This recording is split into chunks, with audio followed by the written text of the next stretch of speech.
कि हम सूर्य की उपासना करते थे। तो ऐसा एक बार हुआ ज़रूर था कि मेरी उम्र होगी 16 साल, शायद 16 15 16 साल। तो उस समय कोई 2 लड़के मेरा पीछा कर रहे थे और हम अपने स्कूल से लौट रहे थे आश्रम। तो पीछा कर रहे थे और उस समय ये रोड चलती हुई नहीं थी, बहुत सुनसान रहती थी, बहुत ज़्यादा। और वहाँ से टोल नाका से जहाँ आपको बस छोड़ती है वहाँ से ऑटो करना भी आउटस्कर्ट माना जाता था और उसका 3 गुना चार्ज करते थे वो लोग। जब सुबह आना हो तो आपको 20 रुपए लेने वाला आदमी आपको 100 रुपए लेगा। आउटस्कर्ट माना जाता था तब वो एरिया, आश्रम का एरिया। उस समय की बात है। तो मेरी और हमारी स्कूल छूटता था, स्कूल का टाइम था 12 साढ़े 12 ख़त्म होता था।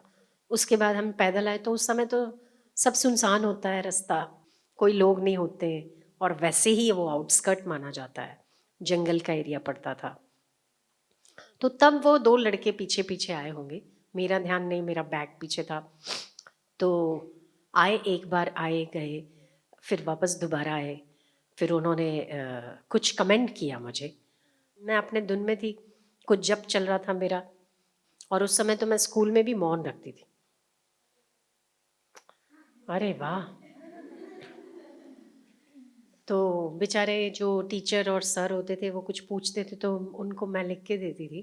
तो वो बहुत आदर्श मानते थे, कहते थे दूसरों को कि तुम लोग तो कितना इंटरवल पड़ता है, तुम सारा दिन मस्ती करके सारा कमरा ऊपर करते हो, इसको देखो, इसको कितना मौन, देखोगे बोलती नहीं है कुछ, इससे सीखो कुछ। तो उस समय की बात है, वो कुछ कमेंट करके गया। फिर वो एक बार गया, फिर दोबारा वापस आया, फिर गया, फिर गया। जब तीसरी बार वो गया तो मुझे बहुत करीब से होके गया, बहुत करीब से। और फिर उसने मेरी शक्ल में झांक के बोला, पीछे आजा, बैठ जाओ, मतलब मैं छोड़ देता हूँ, क्योंकि मैं पैदल थी। 2 लोग ऑलरेडी थे उसको स्कूटर पे। और फिर उसने कुछ कमेंट किया। मैंने आंखें बंद की, सूर्य का ध्यान किया और आंखें खोलकर उसको देखा। वो ऐसा स्कूटर चलाया, ऐसा स्कूटर चलाया, आगे जाके इम्बैलेंस हो गया और दोनों ही गिर गए।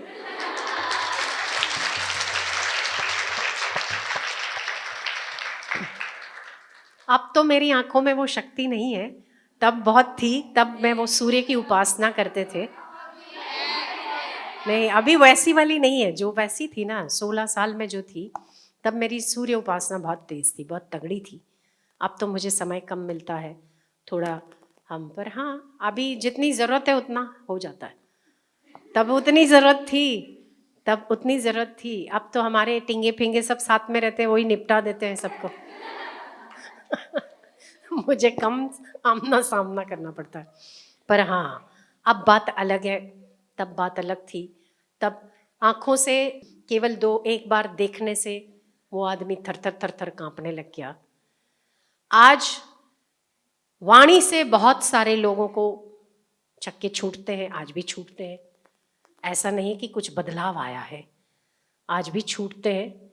छूटने वालों के पसीने छूट जाते हैं, कई लोग सामने आने से डरते हैं, वो केवल एक ही उससे कि उनकी नज़रों को फेस कौन करेगा। मेरी नज़रों को फेस करना नहीं चाहते, तो जो गलत होते हैं वे वैसे ही डरपोक होते हैं।